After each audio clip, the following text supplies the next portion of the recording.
On February 17, 1993, police in St. Catharines, Ontario, received a 911 call from a young woman.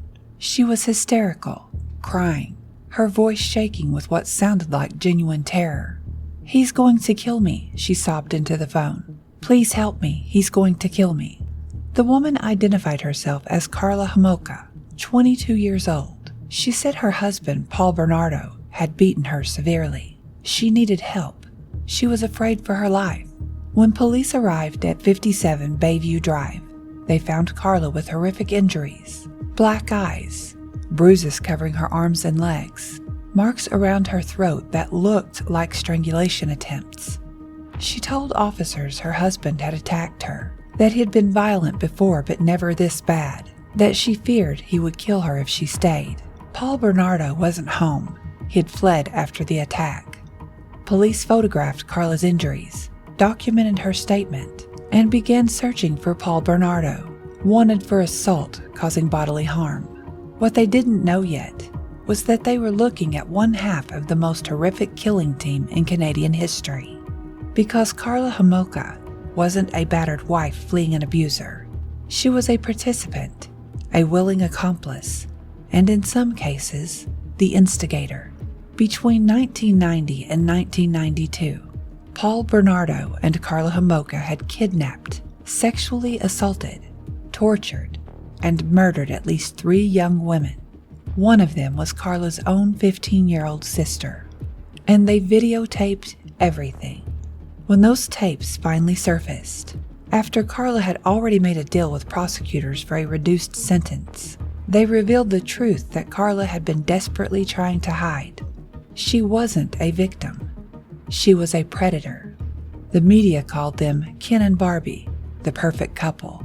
Young, attractive, successful, the kind of neighbors you'd wave to from your driveway.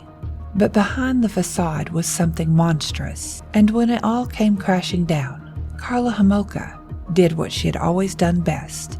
She lied. She manipulated. She played the victim. And for 12 years, she got away with it. Paul Bernardo is serving life in prison with no possibility of parole. Karla Homolka walked free in 2005 and now lives under a new name with her husband and 3 children. But intent doesn't lie. People do. And the videotapes don't lie either. I'm Carman, and this is Deadly Intent. October 17, 1987, a hotel restaurant in Scarborough, Ontario. Karla Homolka, 17 years old, was attending a pet convention with friends. Blonde, pretty, working at a veterinary clinic. She loved animals, wanted to be a veterinarian someday. She was outgoing, popular, the kind of girl who seemed to have it all figured out. Paul Bernardo, 23, was there for a conference. Handsome, charming, well-dressed. He worked in accounting, drove a nice car, came from a good family in Scarborough, a middle-class suburb of Toronto. They met at the restaurant bar. The attraction was instant. Karla later described it as love at first sight. Paul was confident, funny, attentive. He made her feel special, mature, like she was the most important person in the room. Paul later said Karla was different from other girls. Sweet, innocent, but with something darker underneath that intrigued him. They talked for hours that night, exchanged numbers, started dating immediately. From the outside, they looked perfect together. Young, attractive, obviously smitten. Paul called Karla his little princess. Karla called Paul her king. They took photos constantly, professional-looking shots of them dressed up, holding each other, smiling for the camera. They looked like they'd stepped out of a magazine. Ken and Barbie. But there were warning signs almost immediately. Paul was controlling. He dictated what Karla wore, who she spent time with, how she did her hair and makeup. He wanted her to look a certain way. Blonde, thin, dressed provocatively, but only for him. Karla didn't just accept this, she embraced it. She started bleaching her hair lighter, wearing the clothes Paul picked out, adopting the persona he wanted. She wrote in her diary about how much she loved making Paul happy, how being what he wanted made her feel powerful. This wasn't a woman being coerced. This was a woman who found her identity in fulfilling someone else's darkest fantasies. By 1988, Paul and Karla's relationship had escalated sexually. Paul's tastes were violent. He liked rough sex, bondage, domination. He made increasingly extreme demands, and Karla complied every time. She later claimed she was afraid of losing Paul, that she went along with things because she loved him and didn't want him to leave. But her letters to friends tell a different story. She bragged about their sex life. She described herself as adventurous, willing to try anything. She wasn't scared. She was excited. What Paul wanted wasn't enough for him, though. He was already doing something Karla didn't know about. Paul Bernardo was a serial rapist. Between May 1987 and May 1990, Paul committed at least 13 sexual assaults in the Scarborough area. The attacks followed a pattern. He'd wait near bus stops or parking lots late at night, grab women from behind, drag them to secluded areas, and violently assault them while threatening to kill them if they screamed. The media called him the Scarborough Rapist. Police had DNA evidence from the attacks. They had conducted mass DNA testing of men in the area. Paul had even given a sample in November 1990, after police received a tip about him from an anonymous caller. But due to massive backlog at the testing facility, Paul's DNA wouldn't be processed and matched to the crime scenes until February 1993, years after he had moved on from rape to murder. Karla didn't know about the Scarborough Rapist attacks. At least, she claimed she didn't. But by late 1990, she knew Paul had violent sexual fantasies. She knew he pushed boundaries. She knew he was obsessed with virginity, specifically with taking it. And that's when Karla made a decision that would destroy her own family.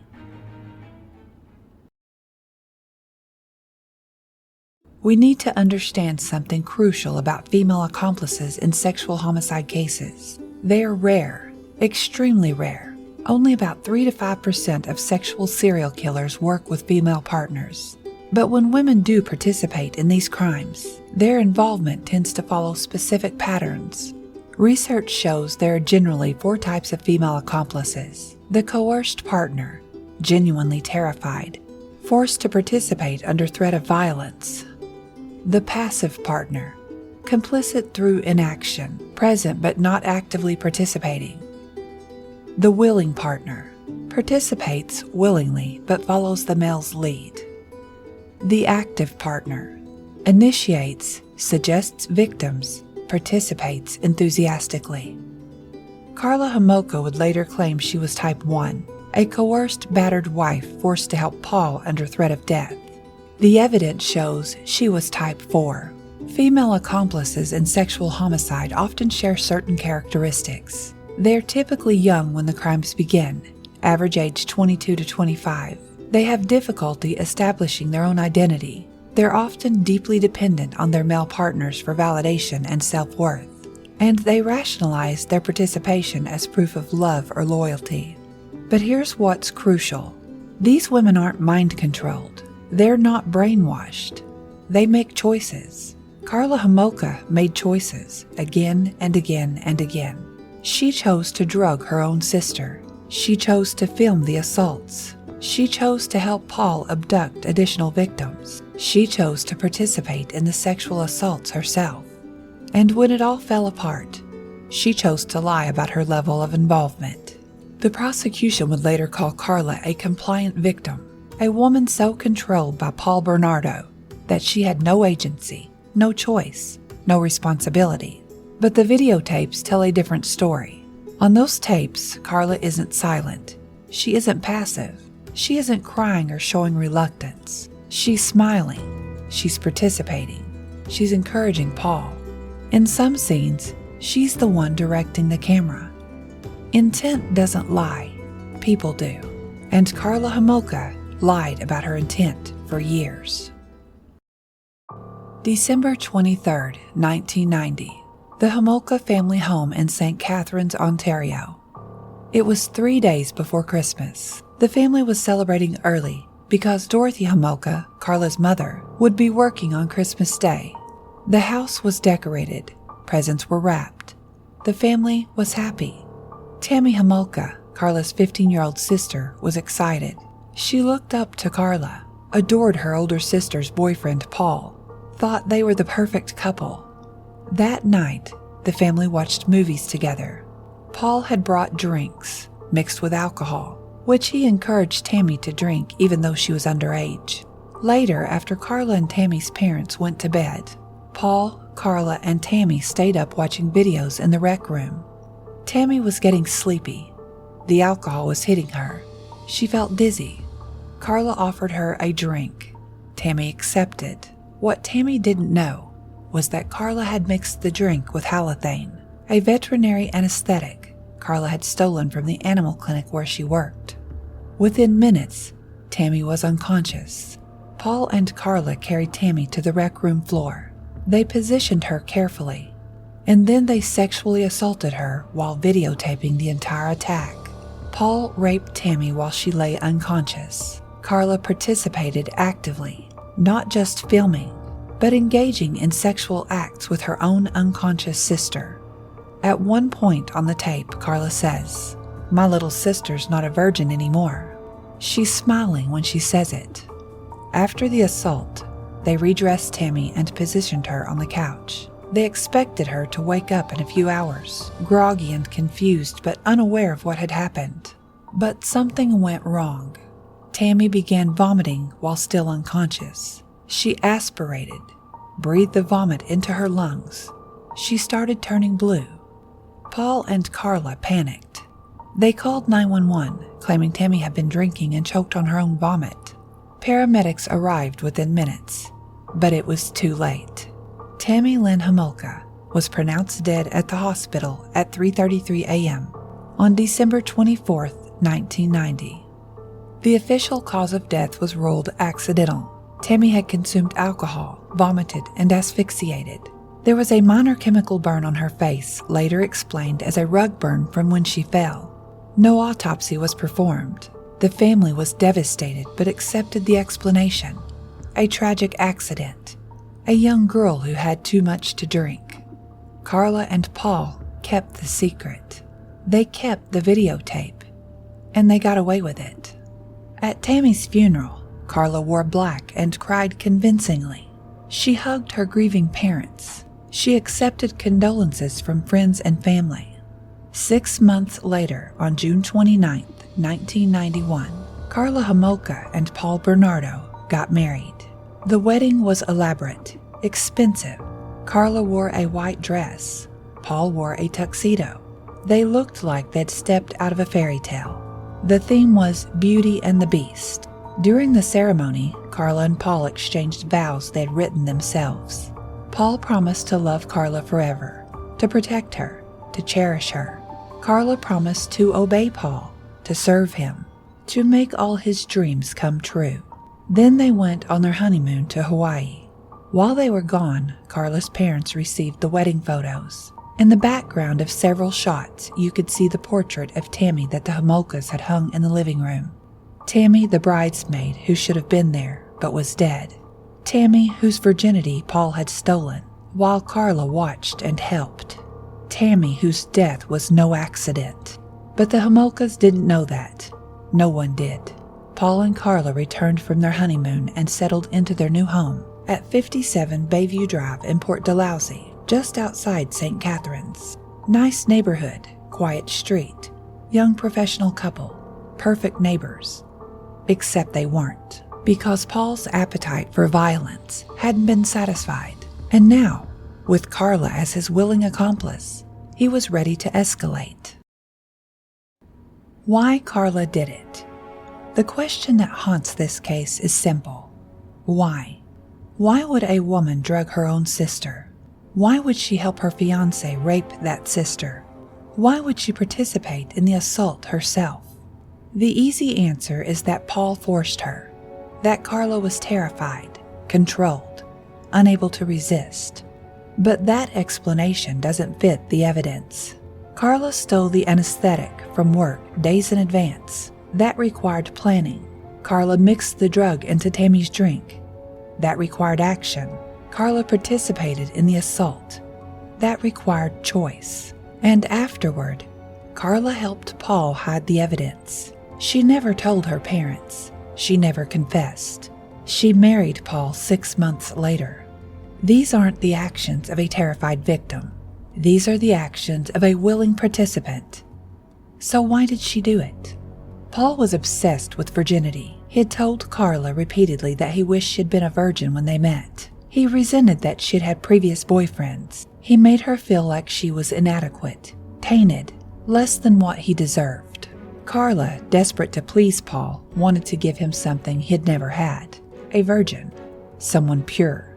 And the only virgin she had access to was her own sister. Think about that for a moment. Karla didn't just help Paul assault Tammy. She offered Tammy to him, like a gift, like proof of her devotion. This is beyond coercion. This is active participation driven by Karla's own need to be what Paul wanted, to be enough, to be special. And it worked. Paul was thrilled. He praised Karla. He called her his perfect wife. For Karla, that validation was worth more than her sister's safety, worth more than her family's trust, worth more than Tammy's life. Because when Tammy died, Karla didn't confess. She didn't break down and tell her parents what they had done. She kept the secret. She protected Paul. And 6 months later, she married him. That tells you everything you need to know about Karla Homolka's intent. She didn't drug Tammy to save herself from Paul's violence. She drugged Tammy to secure Paul's love. She didn't participate in the assault because she was forced. She participated because it made Paul happy. And she didn't keep the secret because she was afraid. She kept the secret because revealing it would destroy the perfect life she had built. Karla Homolka spent years lying about why she did what she did. Before we continue, I need to address something about the timeline in this case. Different sources cite different dates for Leslie Mahaffey's abduction and murder, and even the relationship between these events and Paul and Karla's wedding varies depending on which account you read. For this episode, I'm primarily following the timeline as documented by Stephen Williams in Invisible Darkness, which is considered the most thoroughly researched account of this case, based on court documents and official records. But if you've read about this case elsewhere, and the dates don't match what I'm saying, that's why. June 14th, 1991, Burlington, Ontario. 14-year-old Leslie Mahaffey had been at a friend's house. She came home late after her curfew and found herself locked out. Her parents, trying to teach her a lesson about responsibility, had secured the doors. Leslie sat on the porch trying to figure out what to do. It was after midnight. She was tired and frustrated. That's when Paul Bernardo approached her. He claimed he was lost, asked for directions, seemed friendly, harmless. Then he pulled out a knife. Paul forced Leslie into his car and drove her to 57 Bayview Drive, to the house he shared with Karla. Karla was home when Paul arrived with Leslie. She didn't call the police, didn't help Leslie escape, didn't try to intervene. Instead, she helped Paul take Leslie to the basement. Over the next day or so, Paul and Karla tortured Leslie Mahaffey. They sexually assaulted her repeatedly. They videotaped the assaults. They forced Leslie to participate in their twisted fantasies, threatening to kill her if she didn't comply. On the tapes, which would eventually be found hidden in the house, Leslie can be seen pleading for her life, crying, begging to be let go. Karla is visible in many of the shots, not forced, not reluctant, participating. At one point, Karla tells Leslie to relax and enjoy it. She speaks in a calm, almost maternal tone, like she's giving advice to a younger sister. According to Williams' account, Paul and Karla murdered Leslie Mahaffey on June 15, 1991, 2 weeks before their planned wedding. Paul strangled her with a cord. Karla watched. Then they did something even more horrific. They dismembered Leslie's body. Using a circular saw, they cut her into pieces. They encased the body parts in concrete blocks. And before their wedding on June 29th, Paul drove to Lake Gibson and dumped the blocks in the water. Leslie Mahaffey's remains were discovered on June 29, 1991, Paul and Karla's wedding day, by a man canoeing on Lake Gibson. The concrete blocks had cracked open, revealing human body parts. The discovery sent shockwaves through southern Ontario. A young girl murdered and dismembered. No suspect, no clear motive, and the couple celebrating their wedding that same day showed no signs of concern. The wedding was elaborate, expensive. Karla wore a white dress. Paul wore a tuxedo. They looked like they'd stepped out of a fairy tale. The theme was Beauty and the Beast. During the ceremony, Karla and Paul exchanged vows they had written themselves. Paul promised to love Karla forever, to protect her, to cherish her. Karla promised to obey Paul, to serve him, to make all his dreams come true. Then they went on their honeymoon to Hawaii. While they were gone, Karla's parents received the wedding photos. In the background of several shots, you could see the portrait of Tammy that the Homolkas had hung in the living room. Tammy, the bridesmaid who should have been there but was dead. Tammy, whose virginity Paul had stolen while Karla watched and helped. Tammy, whose death was no accident. But the Homolkas didn't know that. No one did. Paul and Karla returned from their honeymoon and settled into their life at 57 Bayview Drive in Port Dalhousie, just outside St. Catharines. Nice neighborhood, quiet street, young professional couple, perfect neighbors. Except they weren't, because Paul's appetite for violence hadn't been satisfied, and now with Karla as his willing accomplice, he was ready to escalate again. For 9 months, Paul and Karla lived normally. They went to work. They socialized with friends. They played the role of the perfect couple. Then on April 16, 1992, they struck again. Kristen French was 15 years old. She was walking home from school in St. Catharines, cutting through a church parking lot as she often did. Paul and Karla were driving together in Karla's car, a gold Nissan 240 SX. They'd been looking for a victim. Karla later claimed Paul forced her to help, that she was terrified, that she had no choice. But witnesses saw what happened. Karla got out of the car. She approached Kristen. She asked Kristen for directions, showing her a map. Kristen, a polite, helpful teenager, leaned in to look at the map. That's when Paul grabbed her from behind and forced her into the car. Karla drove. They took Kristen to 57 Bayview Drive. For the next 3 days, they kept Kristen in their home. They tortured her. They sexually assaulted her repeatedly. They videotaped everything. The tapes show Kristen crying, begging to be released, pleading for her life. They show Paul raping her. They show Karla participating, directing, smiling. On April 19th, Easter Sunday, Paul strangled Kristen French with a cord. Karla helped him dispose of the body. They dumped Kristen in a ditch in Burlington, about 30 minutes from St. Catharines. Unlike Leslie, they didn't try to hide the body. They just left her there like garbage. Kristen's body was discovered on April 30th, 1992. 2 teenage girls, both abducted in plain sight, both sexually assaulted and murdered. Police launched a massive investigation. They interviewed hundreds of people. They followed thousands of leads. But Paul Bernardo and Karla Homolka weren't on their radar. Because who would suspect the nice young couple on Bayview Drive?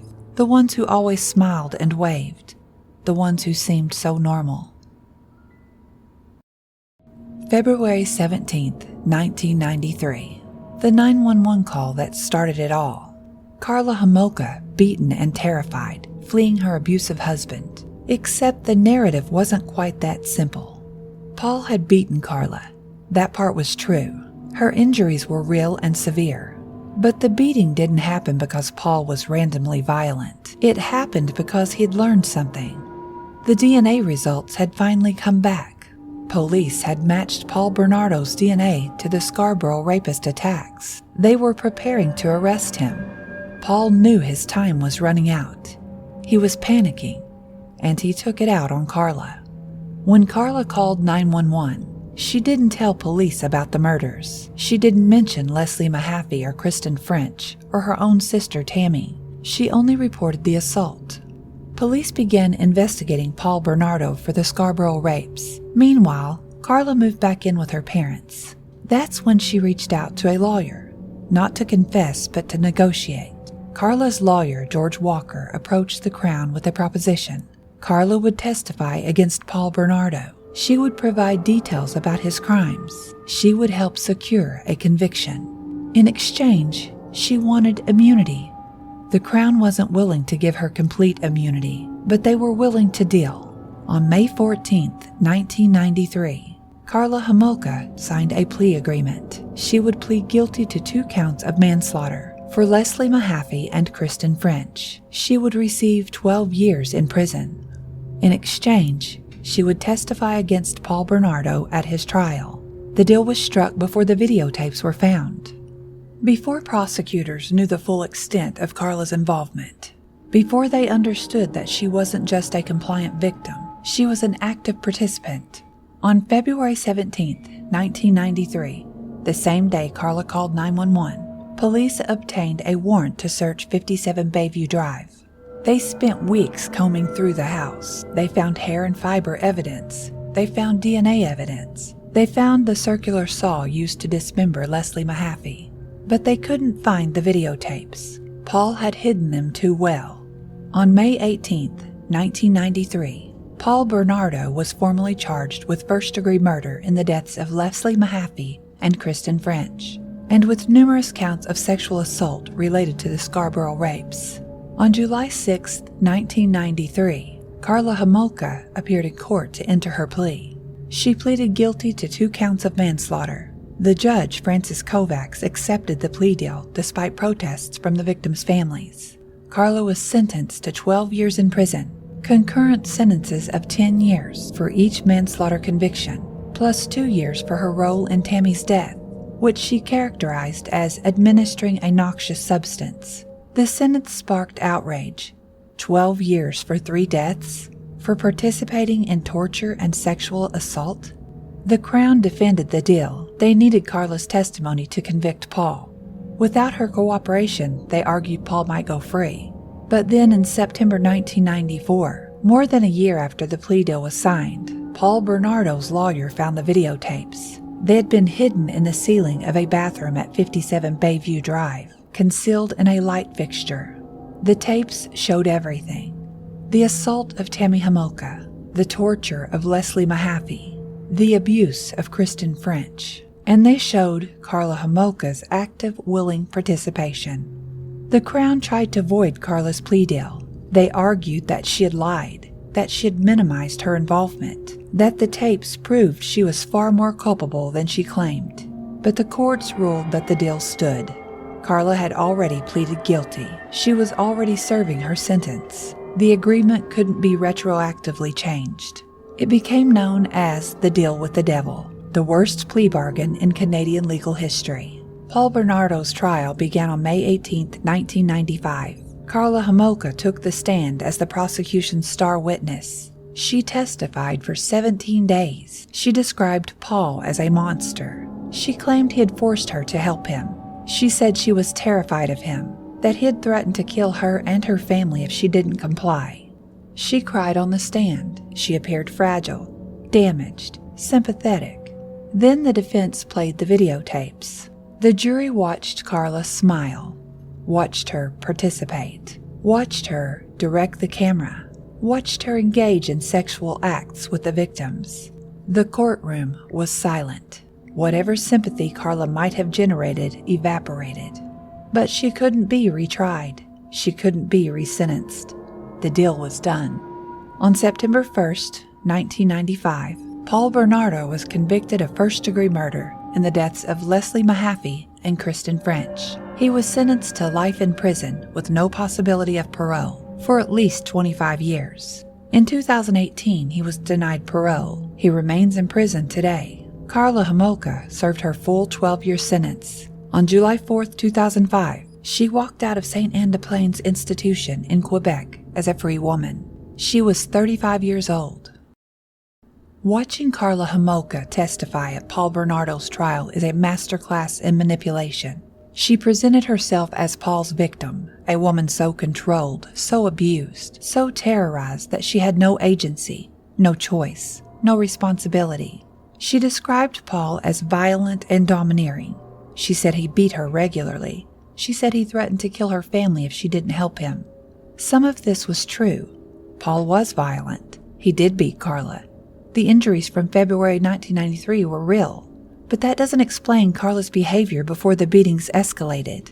It doesn't explain why she stole the anesthetic to drug Tammy. It doesn't explain why she smiled on the videotapes. It doesn't explain why she actively participated in the sexual assaults. Karla's defense relied on a concept called battered woman syndrome. The idea that prolonged abuse can create a psychological state where victims feel helpless to resist their abusers. But battered woman syndrome doesn't turn someone into an active participant in murder. It doesn't explain initiative. It doesn't explain enthusiasm. It doesn't explain the moments on the videotapes where Karla is clearly in control. What Karla did was weaponize the narrative of victimhood. She took the very real phenomenon of domestic violence and used it as a shield to deflect responsibility for her own actions. And for a while, it worked. The prosecution believed her. The judge believed her. Much of the public believed her. Until the tapes surfaced. Intent doesn't lie. People do. And Karla Homolka lied about her intent, both in what she did and why she did it, for years. On July 4th, 2005, Karla Homolka walked out of prison. She had served her full 12-year sentence. She was free. The victims' families were devastated. The public was outraged. But legally, there was nothing anyone could do about it. Karla moved to Montreal. She lived quietly, trying to avoid media attention. Then in 2007, news broke that Karla had married again. Her new husband was Thierry Bourdialis, the brother of her former lawyer. Thierry knew who Karla was, knew what she had done, and married her anyway. In 2007, Karla gave birth to a son. In 2014, she had a second child, a daughter. In 2018, she had a third child, another son. Karla Homolka is a mother to 3 children. Think about that. The woman who drugged her own sister, who helped torture and murder 2 teenage girls, who participated in sexual assaults while smiling for the camera. She's raising children. In 2016, Karla was discovered volunteering at her children's elementary school in Montreal. Parents were horrified. They demanded she be banned from school grounds. The school complied, but legally, there was nothing preventing Karla from being involved in her children's lives or their education. She had served her sentence. She was a free citizen. In 2017, Karla moved to Châteauguay, Quebec, a suburb of Montreal. She lives there today under her married name, Leanne Thiel, though she also uses Leanne Bourdialis. She works, she parents, she lives a normal life. Neighbors who recognize her are disturbed. Parents at her children's schools are horrified. But Karla maintains a low profile. She doesn't give interviews. She doesn't comment on her past. She just lives. Meanwhile, the families of her victims continue to grieve. Debbie Mahaffey, Leslie's mother, has spoken publicly about the pain of knowing Karla is free. She's out there living her life, having children, being a mother, Debbie said in an interview. And my daughter is in the ground. Donna French, Kristen's mother, has been similarly vocal. Karla got away with murder. She manipulated the system. She lied and she's free. That's not justice. In 2021, Paul Bernardo was again denied parole.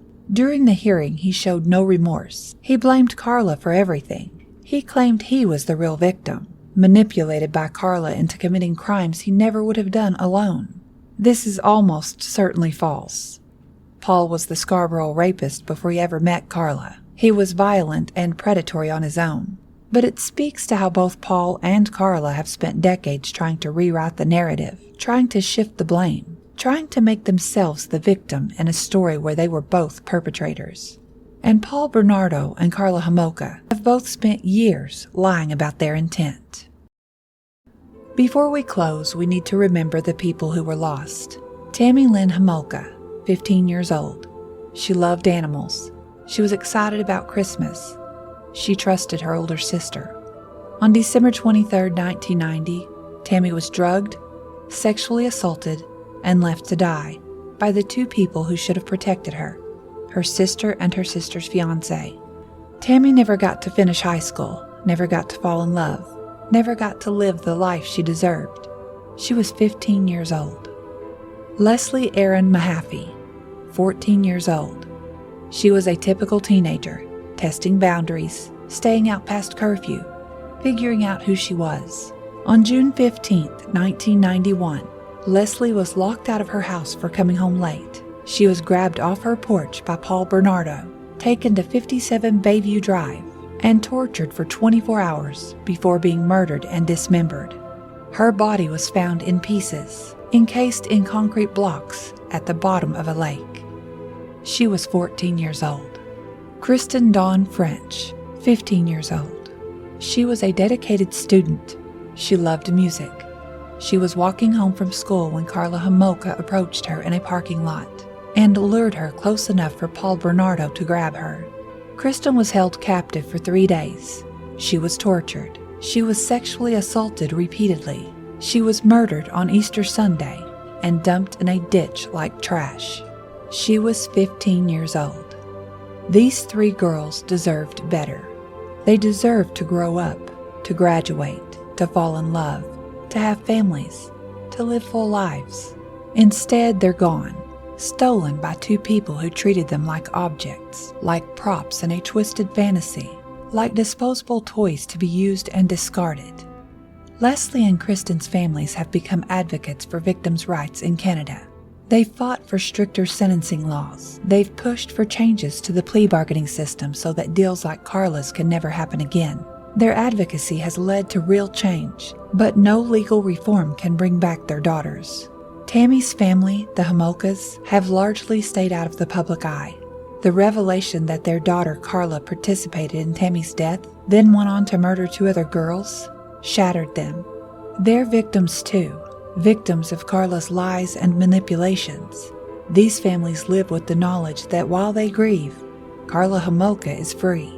She's married, she has children, she lives in a nice suburb, and the girls she helped murder are still dead. The case of Paul Bernardo and Karla Homolka isn't about one monster, it's about 2. Paul Bernardo was a serial rapist before he met Karla.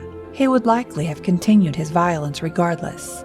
But Karla Homolka wasn't an innocent bystander. She was a willing participant who found identity and purpose in fulfilling Paul's darkest fantasies. She drugged her own sister. She helped abduct, torture, and murder 2 teenage girls. She participated in sexual assaults while smiling for the camera. And when it all fell apart, she lied. She manipulated. She played the victim.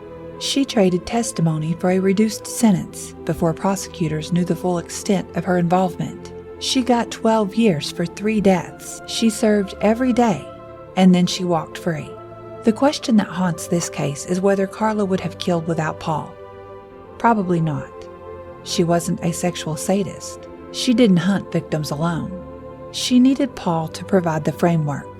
But that doesn't make her less culpable, because Karla had choices. She chose to steal the anesthetic. She chose to drug Tammy. She chose to help abduct Leslie and Kristen. She chose to participate in the assaults. She chose to keep the secrets. And she chose to lie about her role. The prosecution called her a compliant victim. The defense called her a battered wife. The media called her manipulated. But the videotapes show the truth. Karla Homolka wasn't forced. She was willing, active, and in some moments, she was the one in control. Paul Bernardo will die in prison. That's justice of a sort. But Karla Homolka is free. She has a new name, a new family, a new life. The families of Tammy Homolka, Leslie Mahaffey, and Kristen French never will. They can't move on. They can't forget. Their daughters are gone, stolen by Ken and Barbie, the perfect couple who weren't perfect at all. Karla Homolka pleaded guilty to manslaughter and served her sentence. She has legally paid her debt to society. But intent, doesn't lie. People do. I've analyzed the behavioral evidence, the choices Karla made, the patterns in the videotapes, what her actions reveal about her intent. A courtroom accepted her plea deal. I look at what her behavior reveals. You've heard the evidence. You can draw your own conclusions. But 3 young girls are still dead, and Karla Homolka is still free. That's not a mystery. That's not a legal puzzle. That's just a fact. And it's a fact that should haunt us all. Thank you for listening to Deadly Intent. If this episode got you thinking, hit subscribe so you don't miss what's coming next. Leave a review if you're feeling generous. It helps more people find the show. Next time on Deadly Intent, another picture-perfect couple, Scott and Lacey Peterson. The all-American marriage that looked flawless from the outside, right up until Christmas Eve 2002, when a heavily pregnant Lacey vanished without a trace. Scott said she went for a walk and never came home. He played the devastated husband on national television. He begged for her safe return. But intent doesn't lie. People do. And Scott Peterson's behavior told a very different story than his words. I'm Carman, and this has been Deadly Intent.